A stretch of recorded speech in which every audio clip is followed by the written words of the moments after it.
We take it for granted, but we have a problem. Essentially, space is a non-conserved quantity. It has translation symmetry, rotation symmetry. Yet we talk about points in space as though we could actually define them. Because of its non-conserved property, we can't actually define them at all. So space doesn't allow us to define arbitrary fixed points in it. We've got no right to do that. We just take pure space. So space itself, there's no way we can actually just fix fundamental particles in it. We have to find a way in which those singularities can be fixed in space. So what can we do? Well, I'm going to say we have to, as I mentioned in my earlier talk, we have to create a commutative combination of two three-dimensional vector spaces, each of which is dual in the physical sense to the other. And these the kind of cancellation, so some kind of cancellation between them that actually create a point singularity. Now I know people talk about particles not being points, but they're still point singularities. They're not points in the sense that you can actually fix that position, but they are points in the sense that you can't actually find a definite size to physical particle like an electron. And this point singularity actually provides the entry into the other quantities that make up the second physical space. So you've got space, then you've got everything else, and the connection between them is a point singularity, and it's like kind of going into another space through that singularity.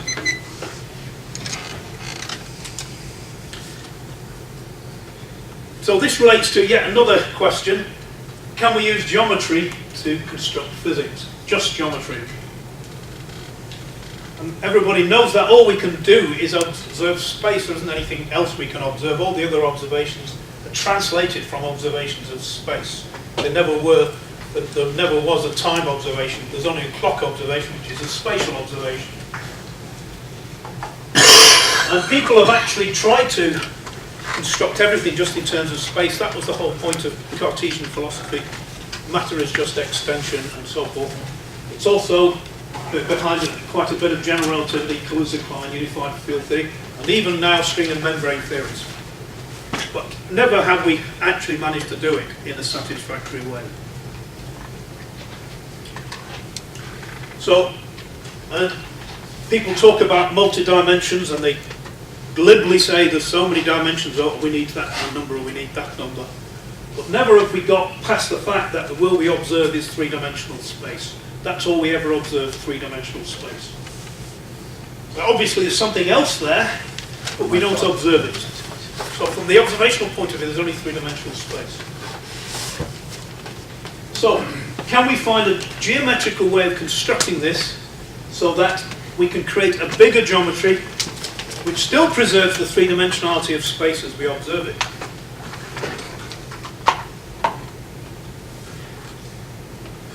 Well, I'm going to say that the world isn't in fact three-dimensional or constructed from space of any dimensionality whatsoever. That's not what the world is constructed from. It doesn't have any structure. It in fact is zero totality. There's no structure. And so how can we get some structure from no structure? Well, there's only one way, and that's duality. We have to have something, another space in some way which cancels the space that we normally observe. We need a dual partner to our Euclidean space. And if we actually can provide this dual partner, we can not only solve that problem, but we can provide an algebraic geometry, very much in the Clifford style, which has remarkable parallels to the one that we actually see. So let's go back to three-dimensionality, which is a key aspect of space. There's no point pretending that three-dimensionality isn't very, very important. You can create as many dimensions as you like, but we can't get around the fact that three-dimensionality is special in some way. Why is it special? Well, the only insight we ever got into the special nature of three-dimensionality was the discovery of quaternions. Because that told us that there was something different at that particular dimensionality and no other. And that something was anti-commutativity. Anti-commutativity and three-dimensionality are the same thing. Just representations of of exactly the same concept. So we have 4 quaternion units, I squared, j squared, k squared, and 1. So the unit, and the 3 ones that square to minus 1. 3 square roots of minus 1.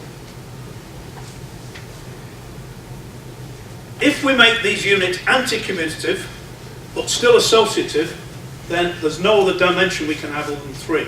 That's a mathematical theorem proved by Frobenius, 1878.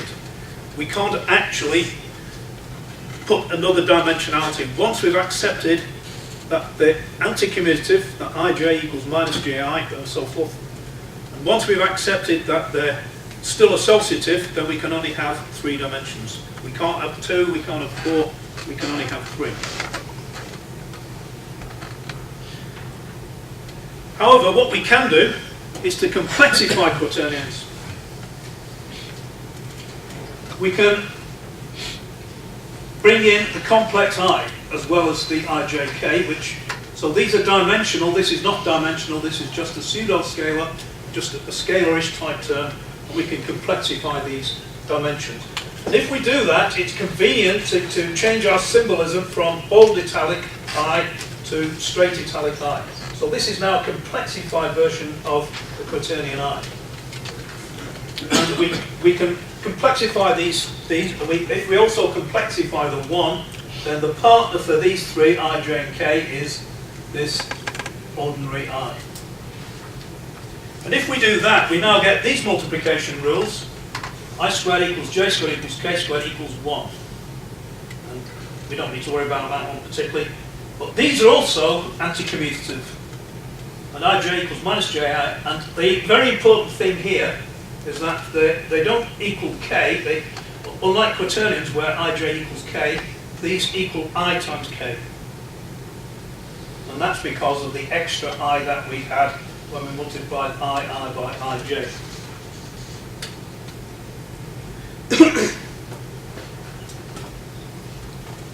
Is this a regular algebra when absolutely standard. Absolutely standard. Hamilton did it. He called it biquaternions, but it's not what Clifford called biquaternions. It's in fact, this is in fact the multivariate vector algebra, Clifford algebra, 3-dimensional space. It's absolutely complete standard algebra. These are vectors, but they're vectors with an extra property. They introduce spin. Vectors of this kind bring in spin, whereas ordinary vectors don't. It's also often called Pauli algebra. Yeah, it's the same as the Pauli matrices. The Pauli matrices operate in the same way. Yeah. Okay. It's a cyclic anti-commutative algebra, complete standard. And that is the true algebra of space. Ordinary vector algebra is not the algebra of space, this is the true algebra of space, which is why we get spin. We wouldn't get spin if we weren't true. So these are, I've mentioned that they have quite a number of names. They're called multivariate vectors by Hestoners. They have all the properties of ordinary vectors, except they also have full algebraic product. So instead of just having a dot product and a cross product, they have a combination of 2 called the full product, just as quaternions would. This term here is what really brings in spin. The second term, this cross product term. So they're a dot product plus I times the cross product. And if we do that, then we get all the rules concerning vector multiplication from them. They're isomorphic to Pauli matrices. And in more general terms, as I say, the units of the Clifford or geometrical algebra of 3-dimensional space. So they've got many names. But it's the key algebra in the world, basically. It's the key algebra which explains space and everything of that kind. Of course, if we choose to do it the other way around, if we start with the vectors and we complexify these, we end up with quaternions. We'll have a sign changer here and there, but it doesn't really matter whether it's plus or minus at this level. So complexifying these gives us quaternions. And apart from quaternions, these also have another name which you're very familiar with, but these are actually pseudo-vectors. Axial vectors, the same thing as pseudo-vectors or axial vectors. For example, area, angular momentum, and such axial vectors. And then volume, things like volume are pseudo-scalars. And in fact, all real vectors are of that type. There aren't any ordinary vectors in nature. There's none that follow the ordinary rules of vector algebra. They all follow this rule. So this is how we would map out the algebra. We have the 3 vector units, the 3 bivector, also called pseudo-vector, also quaternion.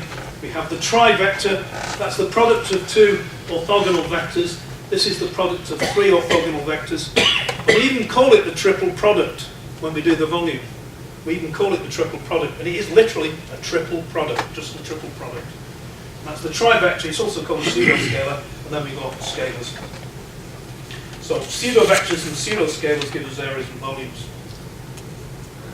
So in effect, we're kind of doubling our components. We got one lot of that, and we got another lot like that. So we're kind of doubling the components that we have. And vector algebra is twice the size of quaternion algebra because you've got the complexification. Now let's suppose we've got another algebra exactly the same. So there's that algebra and there's that algebra. The only difference is I've used different colours. Let's suppose that these two are isomorphic. So we've got 2 such algebras. And you may be familiar with that from my earlier talk, but it's not quite the way I wrote it there. This is just using vectors. If we combine those 2 algebras commutatively in the tensor product, so we take each one of those base units and multiply them as many times as we can until we can't do any new multiplications, we obtain 64 terms which are plus and minus values of these.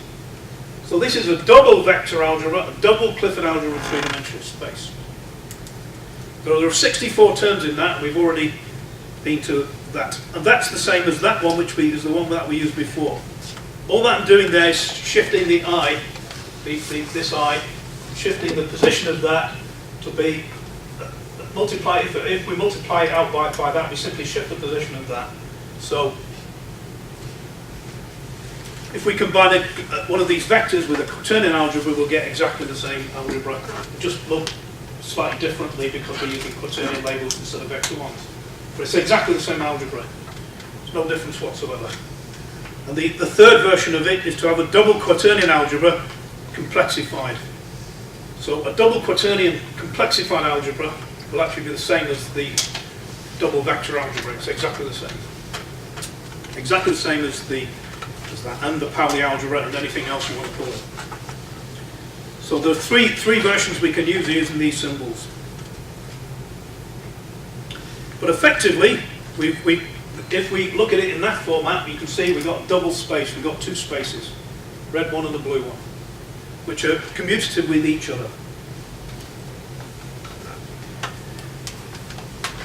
Right, I'm saying that once we've done that, we've got a very powerful tool for any fundamental physics you want to do. Because this is isomorphic to the gamma algebra, not the Pauli algebra, the double Pauli algebra, the gamma algebra of the Dirac equation. This is the algebra of relativistic quantum mechanics of the fermionic state. Now, the gamma algebra uses 4x4 matrices, but you can actually derive it from 2 sets of Pauli matrices. So these are identical to using those. So you can use 2 sets of Pauli matrices, and you can derive all the gamma matrices from those. Not often done, but that's what you can do. Which is identical to deriving them from 2 vector spaces. So, for some reason, relativistic quantum mechanics requires a double vector space. And that's in addition to the doubling we get because of the complexification. So it's another doubling. And the units form a group order 64, and we've seen before that we needed just 5 generators. You can't do it with less than 5 generators. You can only do it with 4 if you complexify afterwards, so you really need 5, whatever you do. And the 5 generators can be matched to the gamma matrices. Those are examples. You see, we had something like these terms in the previous talk. These, and you can see you can map those to the gamma matrices. Or we can do it in a vector format. This is a double vector format. That's a vector quaternion format. And as I mentioned before, what happens is that one of the spaces actually loses its symmetry because this is the minimal, and 5 is never a true symmetry. 5 is always a broken symmetry. You take quintic equations, you take quasi-crystals, you take any sort of 5 whatsoever, and you will never preserve your symmetry. It's always a broken symmetry. 5 is not a true symmetry in nature. So if we make it 5, and we make it 5 because that's minimal, and we always go to the minimum, then we break a symmetry. And the one that we're breaking is this red one, because you can see the K is associated with a 1 there. Actually, that should be, I think that should be a ij, that should be an I times j. But here you can see it's associated with these 3 blue things. So they're not associated with the same objects, they're associated with something different. It's a broken symmetry. Let me just point out a special subset of this algebra. A special subset of this algebra, a very interesting subset. It's called the H4 algebra, also called double numbers. And the H4 algebra, well, you can create it by using the paired quaternions I and I, and J and J, and K and K. And if they're always paired, they're always a multiplication of 2, then this creates this subalgebra. And you can see that this is a commutative algebra, it's not an anti-commutative algebra, and its norm is 1. It creates 1. And it's just got 4 units, those 4.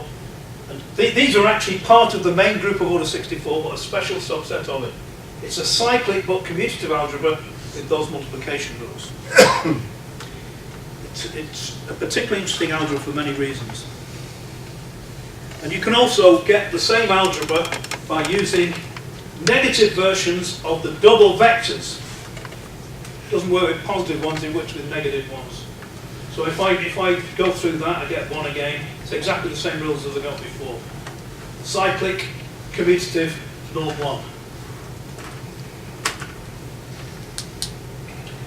Now the reason why that's particularly interesting is because we can represent it in a group table.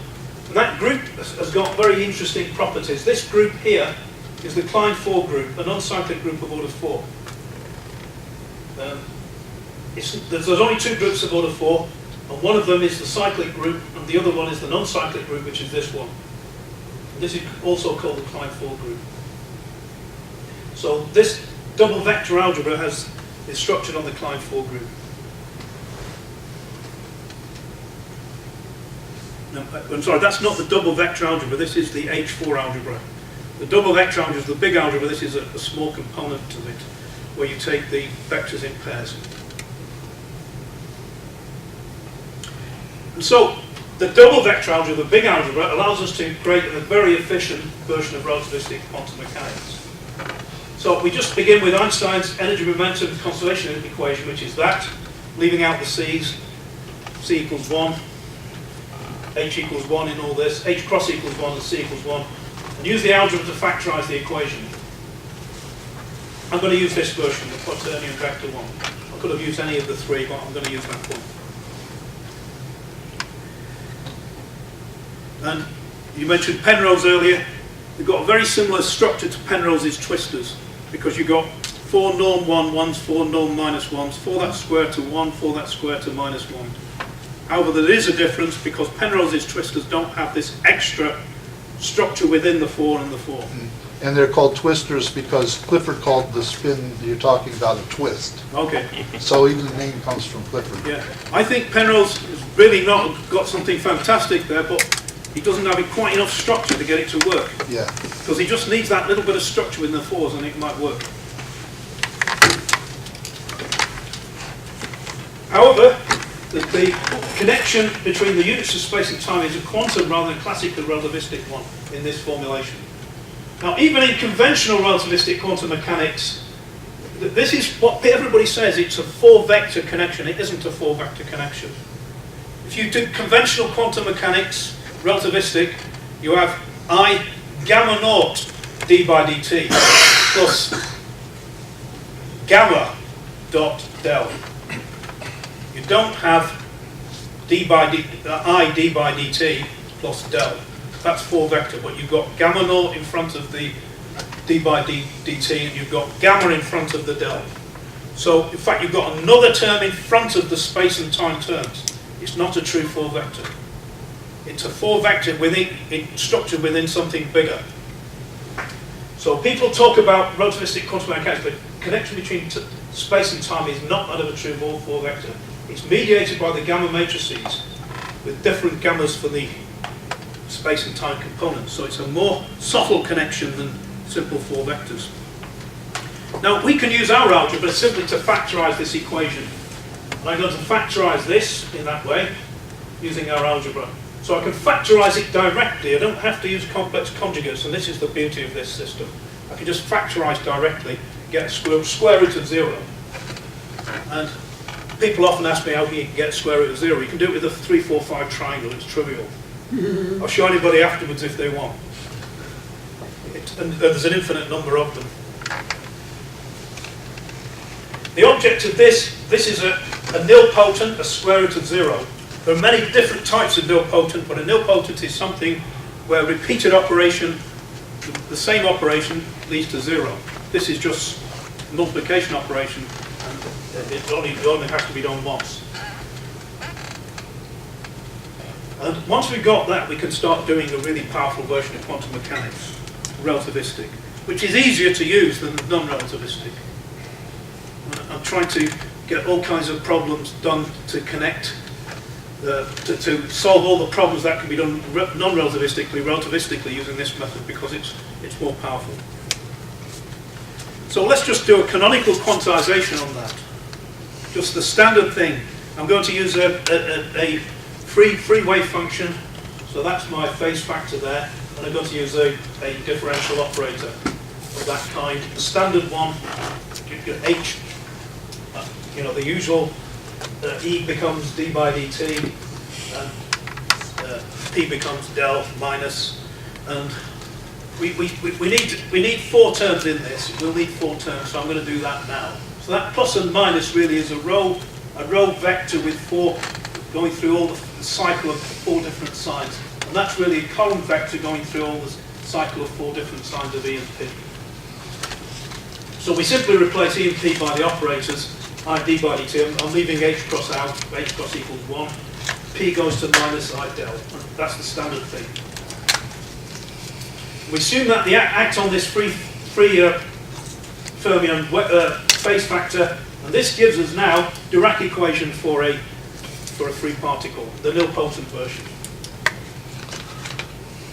Now I'm not going to do what Heston has already done. He's shown a multivariate vector for the P or del term automatically includes spin. This is, as I mentioned, because of the extra I times the cross product term.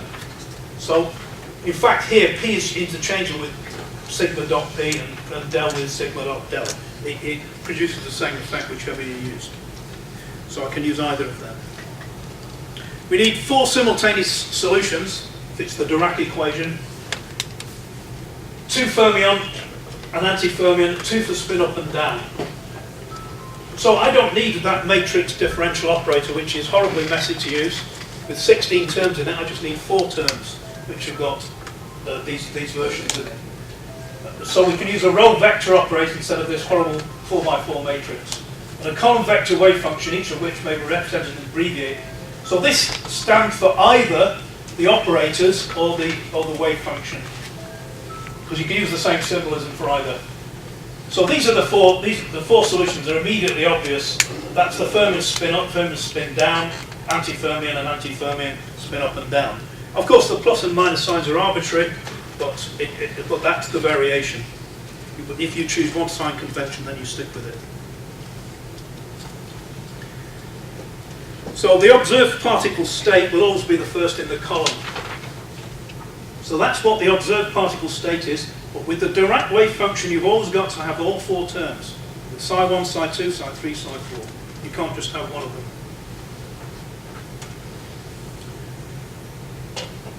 Well, the others, what are the others? Well, the others are the vacuum state into which it could be converted by any natural process, any standard variation that's available. In other words, the three things that you can do with a fermionic wave function automatically are parity transformation, time reversal transformation, charge conjugation, P, C, and T. And There we do it by putting operators on either side of the bracket. If we do that, mathematically that will change the P over. If we do that, that will change the E over. And if we do that, that will change both of them, which is what we call a charge conjugation. So you see that those three terms on the right are the same as our three vacuum terms in the wave function. So what our wave function means with four states is we've got the particle state, and then we've got the three possible transformations that it can have. Nothing ever happens to mass. No, nothing ever happens to mass, because masses connects the vacuum and the particle. That's what mass is all about. Mass is zitterbewegung. It comes from zitterbewegung, which is a switching between the particle state and the vacuum state. And therefore, it's not a separate thing. These are vacuum terms, and that's the particle term, and the particle and vacuum give you mass together, so nothing happens to mass, it belongs to both. And in fact, you can actually do this using discrete differentiation, if you like, using, Lou does a lot of this, using commutators. You can use commutators instead of differentials for these two, and when you do that, the mass term disappears. So you can actually write it without the mass term if you use commutators instead of differentials. But your J term still stays. Well, it does in the wave function. This is for the operator. Oh. In the wave function, you've still got a mass term, but in the operator, you can get rid of it to show that. So you will just have these two first terms, and you wouldn't have the mass term in the operator aspect. Okay. So replacing the observed Fermi state with any of the others will simultaneously transform all four states. So I'm going to often just write one term down, but always think that there are four terms, because things won't work out unless you use all four terms.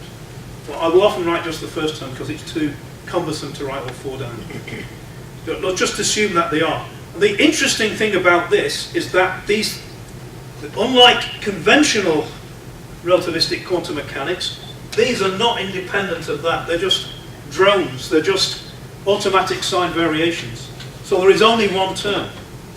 There is only one term in the wave function. There's only one term in the operator. All the other three are just automatic consequences. So they're not independent information. And in fact, not only that, but the wave function and operator are not independent. They're the same as well. And that's the power of this method. Now, I'm going to have a look at something here.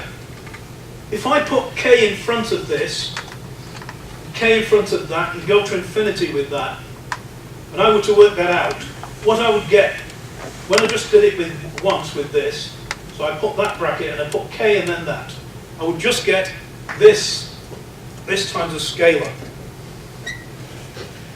So the scalar will be normalized away. You can restructure it so you do normalization at 1. So in fact, this times this is just that. And I can do it infinitely and it doesn't make any difference. In other words, the fermion will not respond in any significant way or change itself in any way by being multiplied by that, multiplied by that. The same happens with J and I. These are idempotents or idempotents. So a nilpotent squared becomes 0, and idempotent squared becomes itself. So a squared equals a, if you like. So these are of that nature.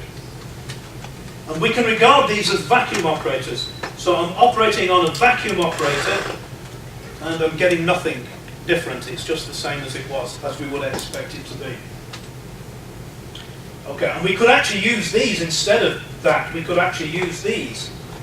So you see, I'm operating on this other, some direction in this other space, this red space, and I'm getting no change. So it's a vacuum as far as that is concerned. So this is why I call this vacuum space, this red one. So I call that vacuum space because you can see that there's like 3 directions, orthogonal directions in another space which is not our space, it's vacuum space. Now, so that's very important. Nilpotent quantum mechanics, that means any operator of this form automatically generates its solutions. I just need to write down the operator, and then there's only one wave function it can ever use. There's only one phase it can ever apply to.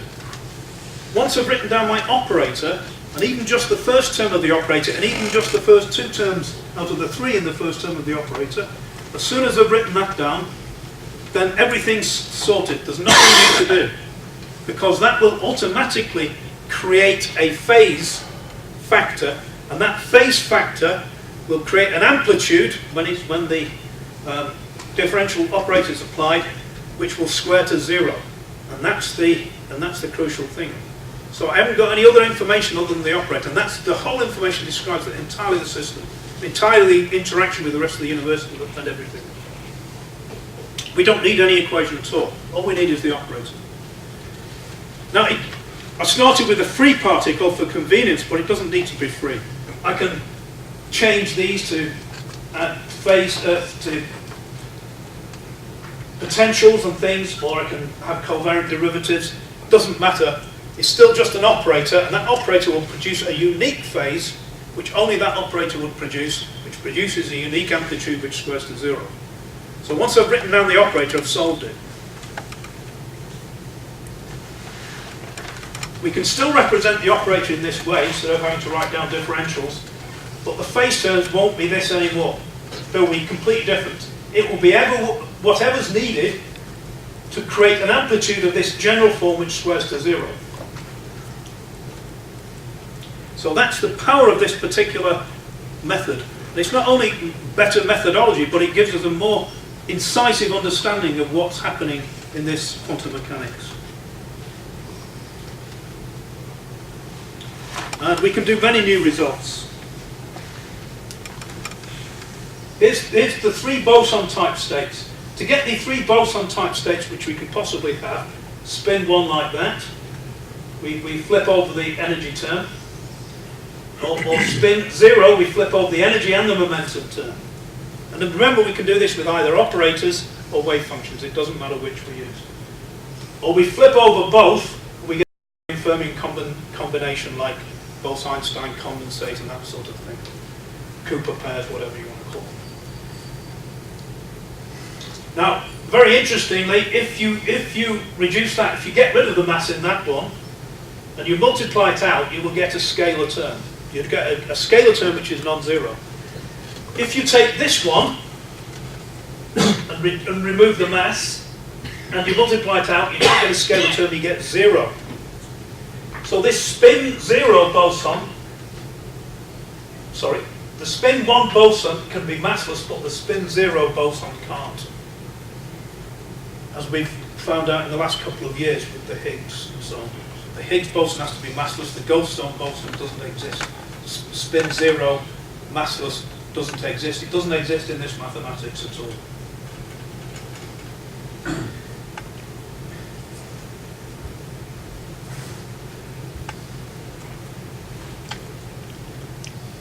So, effectively, this, I'm just summarising what's the procedure. You write down this is my operator. I've not written as an operator, but that is an operator E, and that's an operator P. That uniquely determines the phase factor, which makes the amplitude nilpotent. No equation needed. Operating on phase factor squared equals amplitude squared equals 0. Don't even use the Dirac equation. Don't use any equation. So what does a nilpotent operator do? It always splits the universe into 2 halves. When the fermion is created, whatever that may mean, it splits it and the rest of the universe are 2 halves of one thing. And they're mirror images of each other. So there's a local part, which is represented by the fermion, and a dual, non-local vacuum part, which is the rest of the universe. So imagine that we've got nothing at all, and we create a fermion out of nothing. And it's got let's imagine it's got various potentials involved in this fermion. So we create the fermion out of nothing, and then what we get is the hole in nothing left by the fermion, which is vacuum. vacuum is the rest of the universe that's needed to create the fermion in that particular state. Is that the same as saying you created the virtual image, Yeah, it's a virtual image of the fermion. like polarization stories? Yeah, they're very like that. And polarization is a particular case of it, really. It's really just a particular case of it, isn't it? Because you so. Except there's real charges moved around on. Oh yeah, well, your vacuum does have real charges. Uh-huh. Because to get those Right. potentials, you've got to have real charges. Right. So imagine have to create everything which is possible to make that fermion exist in that state. Yeah.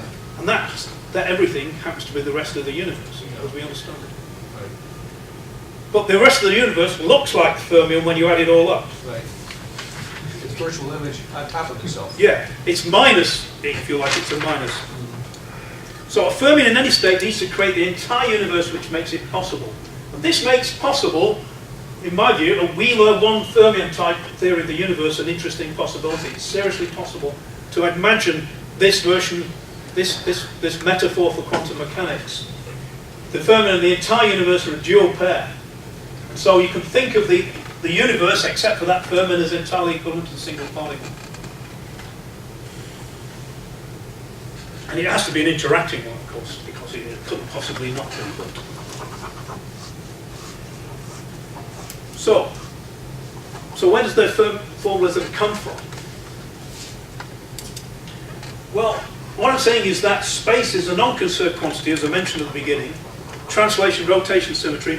It can't define itself on a point. It can't fix on a point. It can't define it on its own a point. It requires something else to do it. It's got to have a partner to make it possible.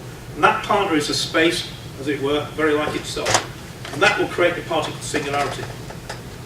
So mathematicians discuss points in ordinary 3D space.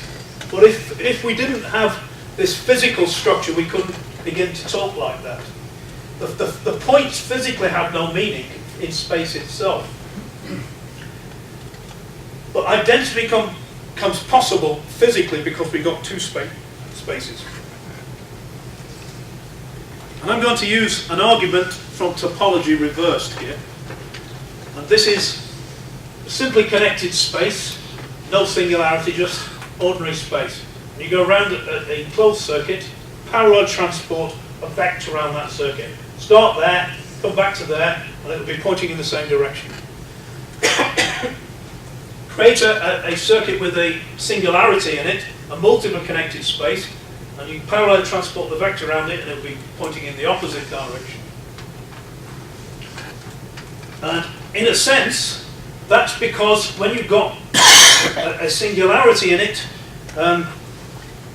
that you're creating, it's like a fermionic state. You need two spaces to create that singularity, and that other space, it spends half the time in that, which is why it's only pointing halfway.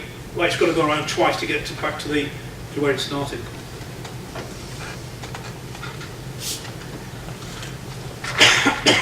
So I'm saying for fermions we can describe real space and vacuum space as the two spaces. And the vacuum space is everything else other than space of that connected with the fermion. And this space is closely connected with charge, because remember that red thing is really charged. We talked about it in the previous talk. The weak, strong, and electric interactions, as well as the three possible transformations. So we can say that a fermion always exists in the two spaces from which it's constructed. And the non-classical zitterbewegung motion, which is in and out of vacuum all the time, the thing that Schrödinger discovered in the Dirac equation, represents the switching between the two spaces, making it possible to actually have the fermion as a point singularity in the first place. And that is, if you like, the point singularity is the intersection between the two spaces. It's the crossover point. So, this singularity determines that they're exactly dual, and each contains the same information as the other, but it's in a different form. One's delocalized totally, the other one's totally localized. We're observers within the system, and we're forced to privilege one space with respect to the other. We have to maintain the symmetry of one, lose that the other. And I think this is very similar to the way we do binary numbers. When we do binary numbers, we've only got two symbols, 0 and 1. So we put down 1, that's fine, that's 1. So -1, how do we get -1? Well, we have a long string of 1s, an infinite string of 1s. We have 1 at the end, 1 plus 1 is 0, carry 1, 1 plus 1 is 0, carry 1. You knock all the 1s over like dominoes. Of course, in reality, we can't have an infinite string, but we can have a finite long string, which is longer than the memory structure that we need. So we actually use that in computing 2's complement. We use that, and this is like a number vacuum, similar to our vacuum. So -1 is symmetric to 1, but it looks totally different in binary. So the universe is symmetric to the fermion, but it looks totally different because we're forced to privilege the fermion. It's the same as we're forced to privilege 1. Question. Do you think of this production of a singularity as analogous to an observation in quantum mechanics, where the non-localized particle suddenly becomes localized? That's an aspect, yeah. That that forces you to go in one direction in time and so on. Yeah. And things like that. Yeah, yes. that's right. Yes. It's an aspect. It is an aspect. I think I'll skip that because that's Lou's speciality. He knows more about it than I do, so he'll probably ask me a question I can't answer. So the fermion singularity produces an asymmetry or chirality in the space of observation because of its combination in the asymmetric nilpotent structure with the unobservable dual vacuum space. That's what I'm saying. That's why it looks chiral. And by the way, that's why we privilege left-handedness over right-handedness for fermions and right-handedness over left-handedness for anti-fermions. But the zeroing that we get, the point singularity, shows that the information in the two spaces is identical. And so it defines this as the norm zero crossover point between the two spaces. So as I've said, we've got to lose the symmetry of one space to preserve that of the other. We can't do both. So this is what we've done here. When we do this, we actually, when we put those together, this one becomes energy, that one becomes mass, that one becomes momentum. But we didn't have those concepts before we actually put all those together. The space with the unbroken symmetry is blue, the space of observation. The other one is the one we can never observe. So in nilpotent quantum mechanics, the universe becomes exactly zero. And Pauli exclusion is an obvious consequence. So imagine that we created this wave function, then we got a hole in nothing, so this is the wave function here, this is the hole in nothing, this is the vacuum. So if I do a superposition, I get nothing, I do a combination, I get nothing. So on the previous slide, Peter, you had Because I've used vectors. I've used vectors there. Okay. Yeah. I get confused. Yeah, it is a bit Switching back to- confusing. Okay. I've used vectors rather than quaternions. I've used okay. quaternions in this one. I know it's a bit confusing. That's the reason that I missed Yeah, on the. that's right. Yeah. Okay. I looked at it myself and I thought, I've got that wrong, but I realised I used vectors. That's because I wanted to emphasise that there were two spaces. Right. That's why I use vectors. But Pauli exclusion says no two fermions can share the same vacuum. That's a neat way of expressing it. And note that the two processes define global and local. You ever thought about the difference between multiplication and addition? Well, addition is really local, global, and multiplication is local. It's a local connection. Just an interesting observation. Local in what sense? Well, it means that every bit of this lot is connected with every bit of that lot. Local. So it's a sort of peculiar That's the locality. multiplication. Yeah, multiplication. When you just do addition, it's just only a global connection. That's just something I've put as an aside there. So the nilpotent defines a continuous vacuum, and everything is part of this. However, these operators suggest that we can split the continuous vacuum into discrete components with a dimensional structure. And we go back to this now. You see, this is one of the components of vacuum. It's not the whole vacuum, it's one part of the vacuum. It's like this, the weak vacuum, the vacuum connected with a weak force.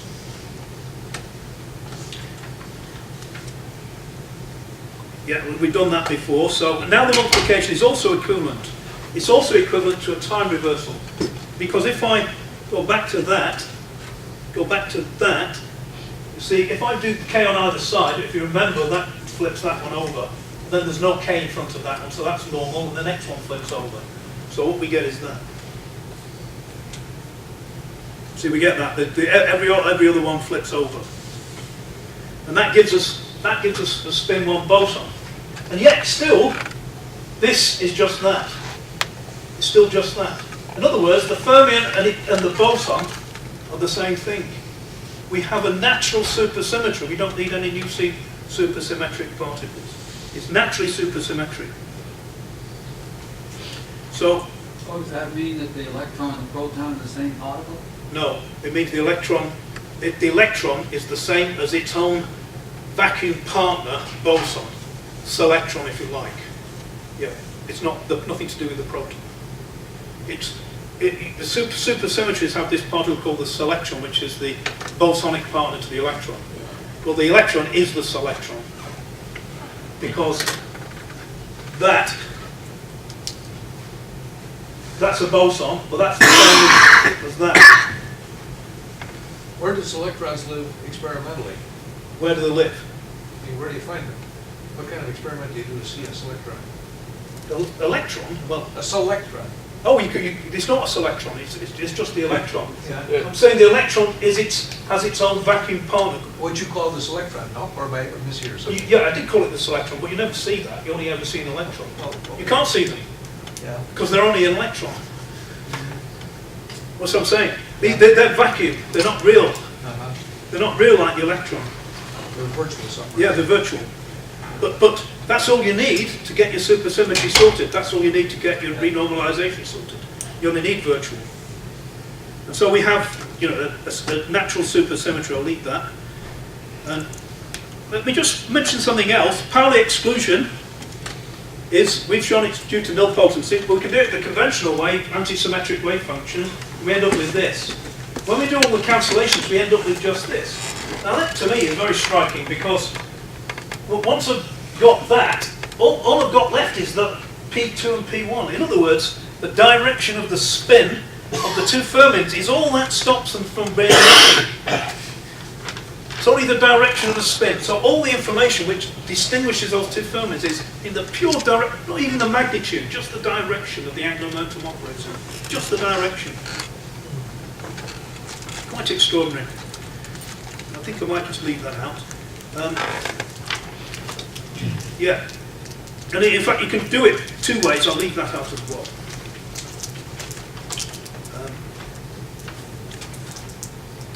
I think I'll leave that because we're going towards the end now. Anyway, let's have a look, see what the origin of this other space is. Where do we get it from?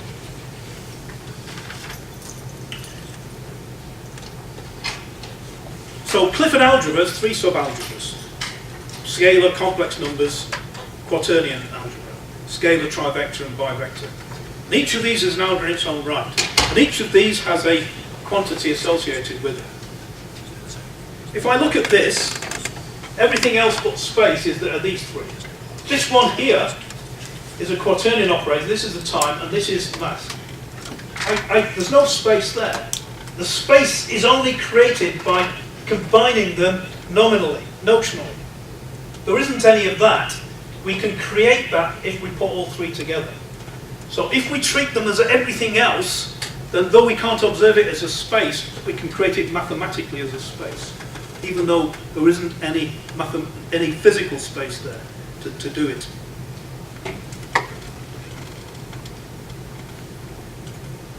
Yeah, we can also see that the symmetry breaking that breaks the energy momentum, creates these things, also breaks the symmetry between these three red objects, which are the charges. Because that is associated with a different object to that one and that one. And ultimately we can show that that is an SU2 symmetry, an SU3 and a U1. So we can even do that. We can even see how we can get 10 dimensions if we really want that. Because we got these 5 here, and we got those 5. And we got particle, and we got vacuum, or particle and vacuum, whichever way you want. So we need 10. So they're not ordinary dimensions, but they're 10 dimensions, and 6 of them are compactified because.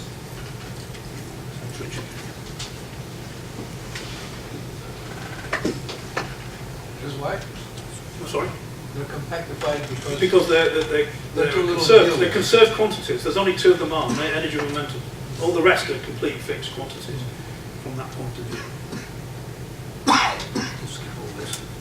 Now, the physical significance of the H4 algebra, I don't want to do too much on this, but this is a very important algebra. And so let me just show you something here. This is where it all starts, where all this work starts. That there are only 4 parameters, that if one sets out all their properties in this format, then one realizes that they've got a Klein force symmetry, which is the symmetry of the H4 algebra. We can map this onto the H4 algebra or the Klein force group.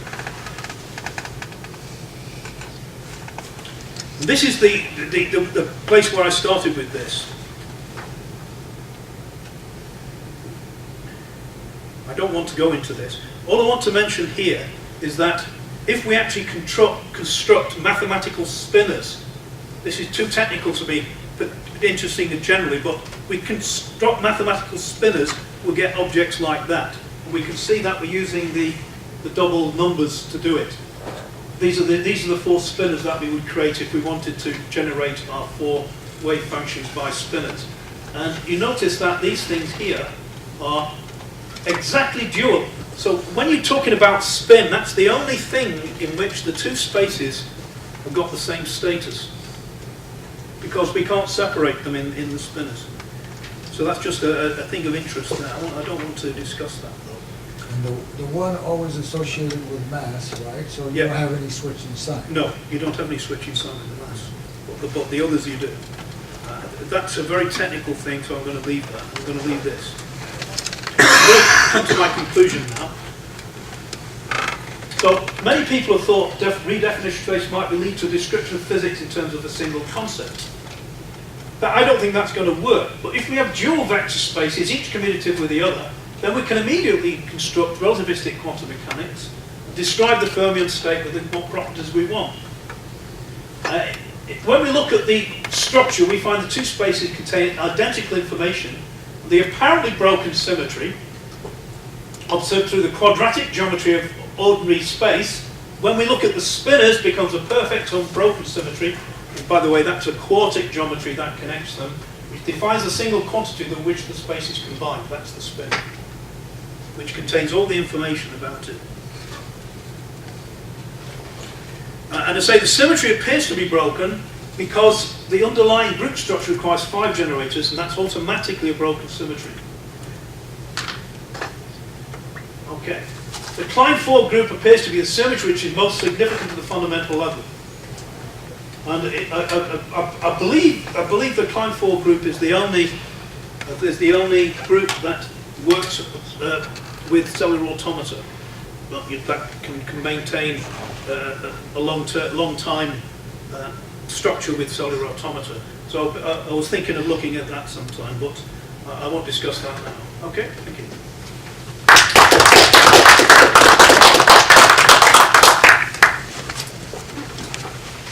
Sorry.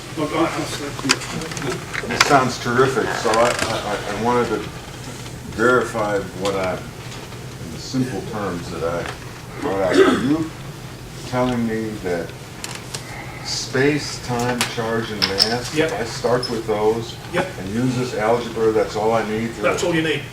Yeah. Fantastic. If you really want to read about it, here's the plug. I've only got 2 copies with me, but this is the book that I've just published. I wrote copies of it. There's lectures by me on the internet, which you can get under that title. But this is the book. And I'll leave those for people to have a look at. 10 lectures on YouTube, very good. I've watched them several times. YouTube? Yes. Yes. I put in your... FOPL 1 through FOPL 10, right? Yeah, just put my name in and put those in, you get them. Your name. Yeah, put my name in. I put in your thumb drive the lecture 2. The lecture 2, I think, is an H4 G2 algebra, which if you have a chance to peruse that, that's the one that we will use to design the experiment for the colloquium. So if you get a chance to, it's a complex quaternion Clifford algebra, it's another version of it. The lectures 3 and 4 go into this group structure that you were asking about. Does the approach that you've taken enable a simple prediction of the masses of all the elementary particles? Not of all, but you can get somewhere towards those things, yes. So what about fermions, like the electron? Yeah, you can get quite a few numbers, but remember that when you do that, you're always doing something that may be a bit more model dependent than you normally use. You can't just get it straight out. So it's not a fundamental theory in that sense. Well, it's just that I can't do that. I'm not saying it can't. I think it can. I can get some of it that way, but I can't get all of them that way. But eventually, I think one can. But I can't. But that's not the same thing as saying it can't. Yes, the way you describe the interaction between the space and dual space, Yeah. could we assume that the totality might be described by a non-oriental space, such as Klein bottle? Well, you can use a Klein bottle. I've used a Klein bottle in strip. that. You can use things like that. I've used them. Yeah. It's in my bigger book, published in 2007. 0 to infinity? Yeah, it's in the Klein bottle analogies in that. Okay, but it's not in that new book. No, I didn't use it in that. Okay. Because this is focused at what I did in the lectures, which is to say I'm looking for a foundations of physical law. Now, I don't think anybody's going to get every answer out straight away, but eventually, theories do provide, if they're any good, will provide the answers. But there's things I don't know, so I wouldn't know how to approach that kind of thing. But I have got quite a few answers, and I've got some predictions which have turned out to be true as well. I'm publishing a book that has that Yeah. prediction of all the masses of elementary particles. Right. Okay. But it depends what you've assumed. I assume the force, the electromagnetic Yeah. force is universal. Yeah. What do symmetrical and asymmetrical space have anything to do with Turing in your earlier talk you mentioned? And are the volumes of the two always equal, or can they be different? Well, they're not the same volume because when you They're not same volume. when you say the volumes, they're arbitrary. That kind of number is arbitrary. There isn't a fixed volume for So it it. doesn't have a volume. No, because it's non-conserved. It can be anything. Okay, Yeah. that's what I was trying to clarify. Yeah. No connection with Turing? I have got connections with that kind of thing, yes. But I'm going to be talking more about that on Wednesday. Oh, Sort of you computer haven't side got of that things. coming yet. Yeah. Thank you. More questions? Well, I don't assume any forces or anything. I derive them, but derive the concepts rather Sure. than assume any The concepts. big picture, Yeah. before they get lost in the trees. Yeah. I'm not trying to do all the non-numerical details, though I do have some of them. Thanks again to Peter. Great talk. Thank you. Again, I thought it would